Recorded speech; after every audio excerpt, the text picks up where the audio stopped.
Breaking.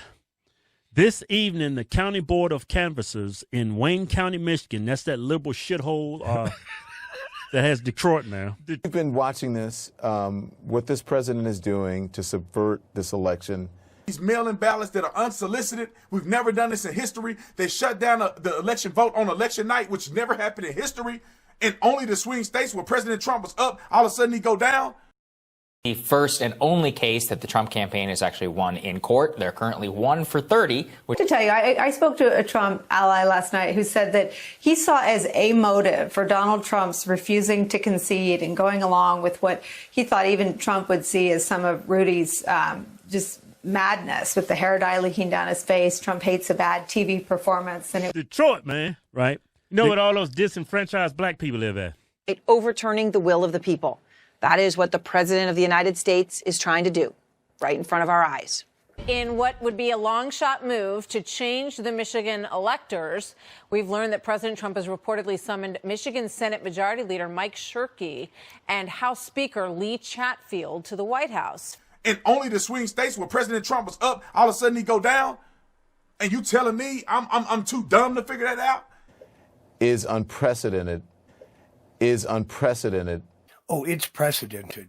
It's happened 3 times in our country, so there is a precedent. it was really one of the nicest things you could say about Rudy yesterday was that it was a bad TV performance.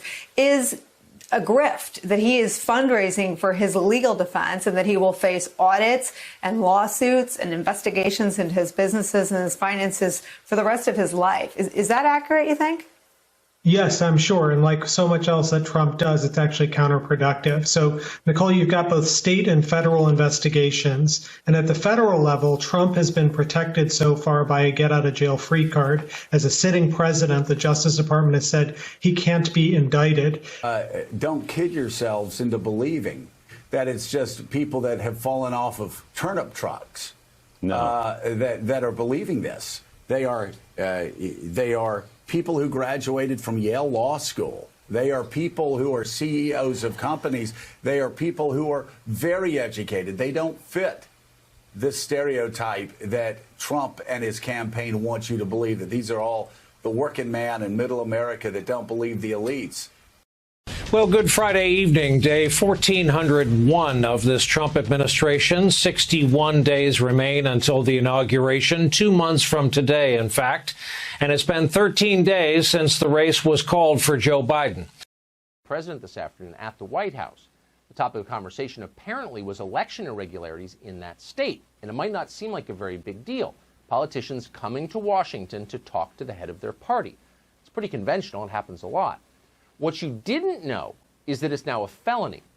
A guy called Richard Primus wrote a piece for the liberal blog Politico, arguing that the Republican legislators should be prosecuted for their visit to the White House.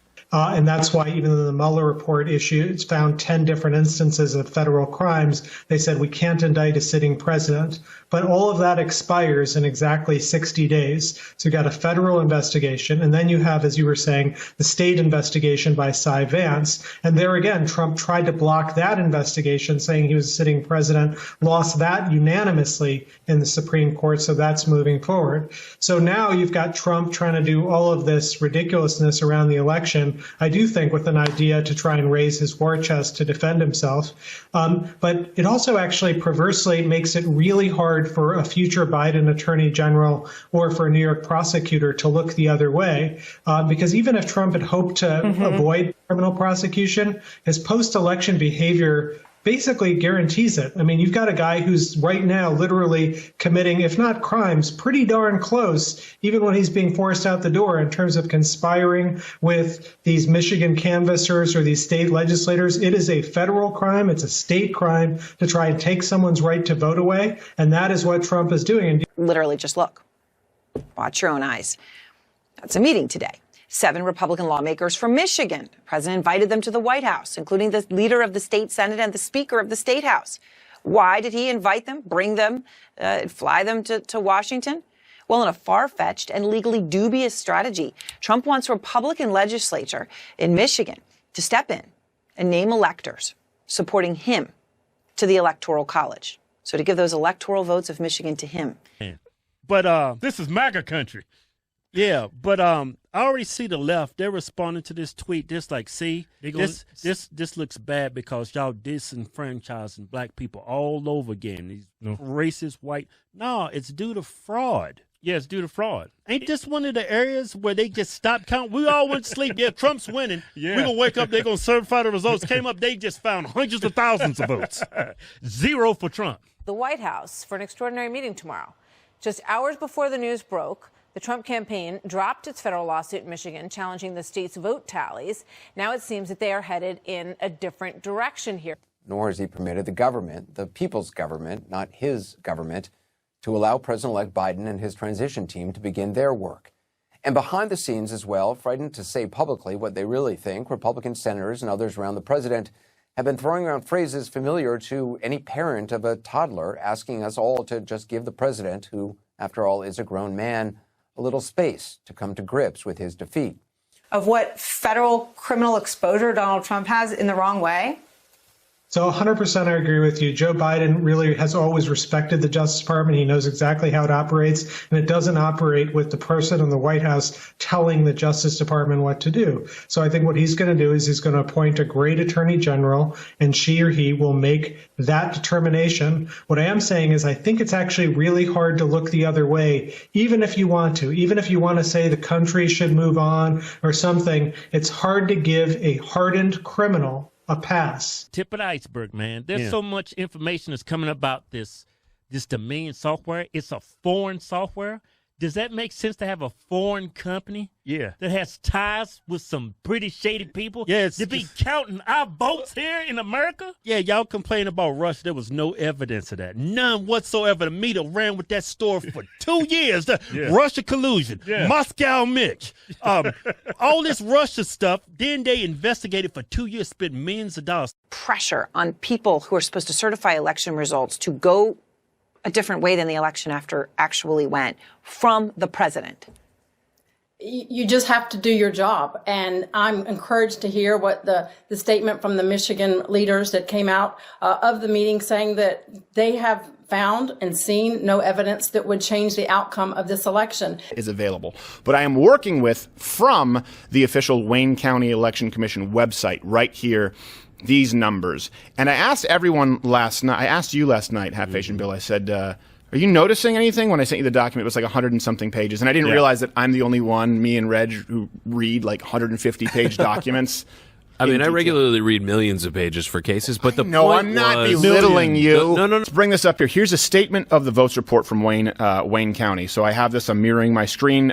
Forgive me if this is a little bit raw because I have to zoom in and I'm using an iPad. But look, let's start with this. You see the city of Detroit, right? City of Detroit, the precinct. So what do we have here? Keep in mind you have registered voters at the top there. Here, I'll show you registered voters at the top. Then you have cards cast, voters cast, and percent of turnout. So percent of turnout is based on registered voters. Right. That's important. Very. Right. Knowing the registered voters and the percentage of turnout. That's how you estimate it. So we look in these Detroit precincts, and these are pretty small, like 752. Here you have over 1,000. Here you have 801. Some of these only have 69. But if you look at the turnout rate, it's very low. Right? You have 15% there. Maybe 14% here, 14% here, 15%, 12%. You have some that are as low as 10%. The highest I've seen here is 20%. So this is all Detroit precincts, okay? I want everyone to follow along here. 16%, 24%, 17%, 25%, 17%. Here, let's keep scrolling because it goes on for Detroit precincts for a while. 14%, 13%, 13%. 21% is pretty high there. 16%, 14%, 12%. Okay? These numbers are pretty consistent across the board. 11%. Where if you look at all these Detroit precincts, the voter turnout is between 10 and 20%. There are a few that are a little bit higher, but it's between 10 and 20% the voter turnout based on registered voters in these Detroit precincts. Okay?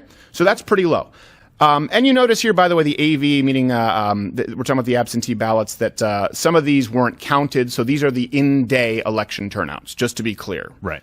I want to be clear about this because now I'm going to go through the surrounding, not counties, but municipalities in Detroit. Because we, for example, Grosse Pointe, okay? Because now we'll move down the document. Sorry, Grosse. Okay. It's with an E. There we go. Yeah, no. It's a little more pretentious. Okay, so now we go to Grosse Pointe. We look, oh, wow. We still have registered voters, as you see there. And we have the turnout rate. Oh, and we have total turnout rate 84%. 84%, 82, 82, 82, 75 is the lowest we see there, 83. Even if you look at the in-day voting percentage, they're all between 25, most of them between 25 and 30%. Some of them are absentee ballots, but you see a higher voting percentage by quite a significant margin, right? 80% here, 73. Now, look, let me do this. I'm going to continue scrolling through here, so because these are all part of Wayne County, and then something's going to surprise you, because we thought we were done with Detroit, right? Right. All right. Let's go down to Livonia, very white. Livonia, we have 79%, 80%, 84% turnout rate, 85% turnout rate. These are crazy turnout rates, by the way. That surprised me in and of itself. So Detroit, we only have, of the precincts, 17, an average between 10 and 20%. And now in all the surrounding suburban areas, hard Trump country, Livonia, Grosse Pointe, I can bring up Canton. Again, this is all available at louderwithcrowder.com. We will make these sources available to you. You see a voter turnout rate of 80, 85%, 75%, which should tell you that is an absolute blowout for Donald Trump, because these are hard Trump areas. Well, Detroit precincts, right? You saw some that were 60 people. You saw some that were 700 people. The highest that you saw up there were maybe 1,000 something. Not many precincts in the thousands, but these have many thousands of registered voters and a high percentage of voter turnout. So Melvindale, I would imagine, is white. I don't know. Northville, very white, 83%, 84%. You can keep on going down here. Plymouth is very white. They have a great haunted house, Erebus, 85%. So these numbers are consistent. I say this because this is also important. Donald Trump did more, right, with minority voters than any other Republican in modern history. He did better than he did in 2016. So that's important to keep in mind, that even with these precincts in Detroit that might have 15% total voter turnout that we saw, a higher percentage of blacks, Latinos, and women's would have come out for Donald Trump, because that happened in every other county. Okay? But now we look at the area where we expected Donald Trump to win, and we have 80-something% voter turnout in much bigger municipalities, all in Wayne County. But this is what was weird. So I did this, and then all of a sudden, Van Buren, I'm pretty sure that's a Caucasian area. Okay, that's pretty much a garbage dump. Is it really a garbage dump? Actual garbage, like a slope, as we were trying to figure out earlier. That's like in I think in Louisville, Texas. I have a friend who lives there. I'm like, oh, you guys have a sledding hill? He's like, no, that's landfill. That's our trash. Plymouth actually had a soccer moms defund the police rally in the town center, right by like the tiny theater and gazebos and stuff. It was quite hilarious, because they needed the police to watch them, and it was all white soccer moms in Lululemon. What am I gonna do? Have the lady in the Fabletics monitor? She can't throw a punch. My dog's therapist would be pretty good at this job. Okay, so just to be clear, so we are right now at this point, we are left with Detroit. 15% turnout rate average. Yeah. And then all the surrounding areas that are hard Trump country, many thousands of registered voters that we see there, 80% average turning up to vote. And we know that that's obviously heavily Trump. But then we get to the bottom here, and all of a sudden Detroit comes back. But do you notice something? 0 registered voters, NA, as far as percent of vote turnout. 0 registered voters, and by the way, these are much bigger than the precincts before, 2,500 votes, 1,900 votes, 2,100 votes. Some of these are up to like 3,000 votes, 3,400 votes, 3,300 votes, 2,100 votes, 2,300 votes, 2,900 votes, with 0 registered voters and the percent of voter turnout. This, by the way, these numbers here that have 0 registered voters, no data whatsoever that you could match against, let's say if you were doing some kind of canvassing, if you were doing some kind of actual recount, there'd be no way to actually check, because there are 0 registered voters in the books. This totals up to around 173,000 voters. Again, look, 0, 0, 0, 0, 0, 0, 0, 0, 0. Now, I know some people... Wow. 173,000 votes.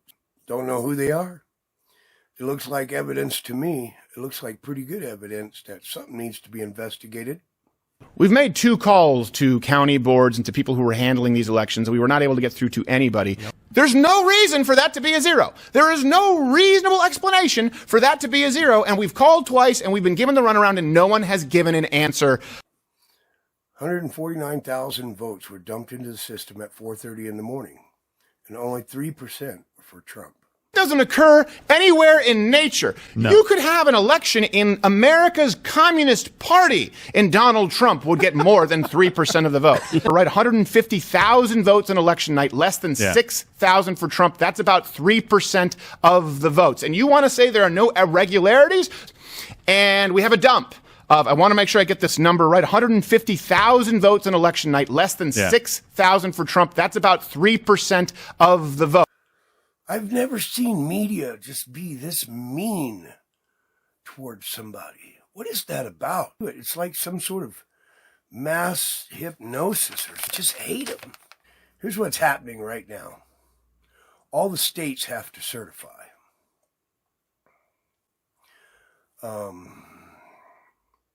So they're finishing up their counts.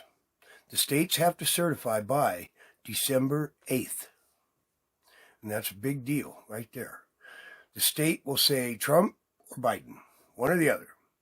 And then they will certify by December 8th. If everything works out, the state electors, college, vote on December 14th. And then the votes are sent to Congress, and Congress won't contest them because they've been certified, and they usually say, okay, we make it, Congress will make it official on January 6th. If they can't certify by December 8th, Friday, well, sorry, all right, but clearly, this is very compelling evidence from Wade County. So if they don't look at it in Wade County, if they don't take this and they don't win, get some judge to go after the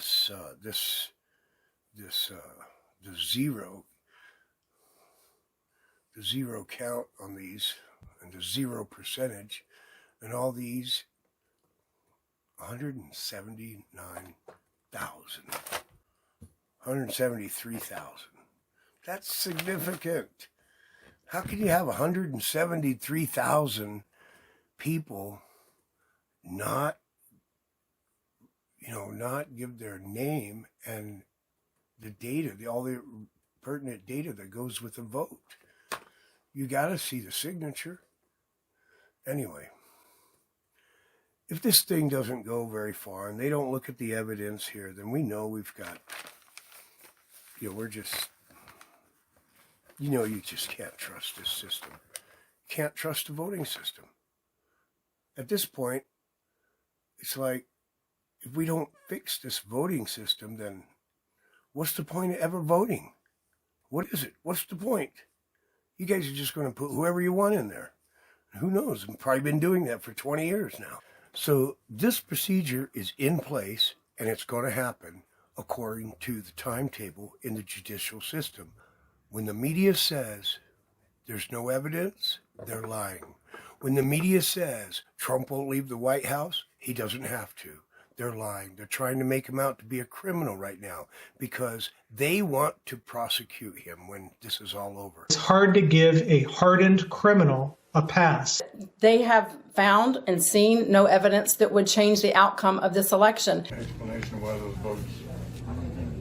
So there's no concrete, just to get it on the record, there's no concrete explanation as to how those 2,700 votes were not counted by the machine in the first place? We have 100 more of these.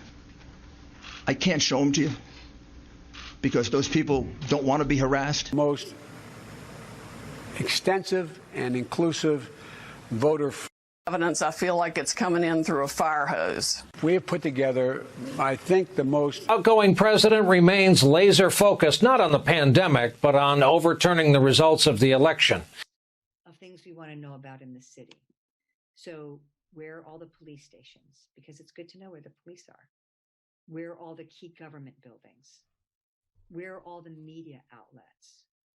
Who are the Trump boosters? So we're talking about what would it take to surround the White House and have people do stuff. We can divide it up easily with affinity groups. We have to be willing to put our bodies on the line and take on some discomfort, sacrifice, risk in order to change things. In order to change things. That's what they want. They want change. They want this country to be socialist. They want to take over. The liberals were having for the election day plan. That's how they went over their plan. Organization in the history of. They cover all the bases. They had this plan in effect and they executed it. Well, thanks for watching. I will continue to bring you news that the news won't bring you. Have a good day. God bless America.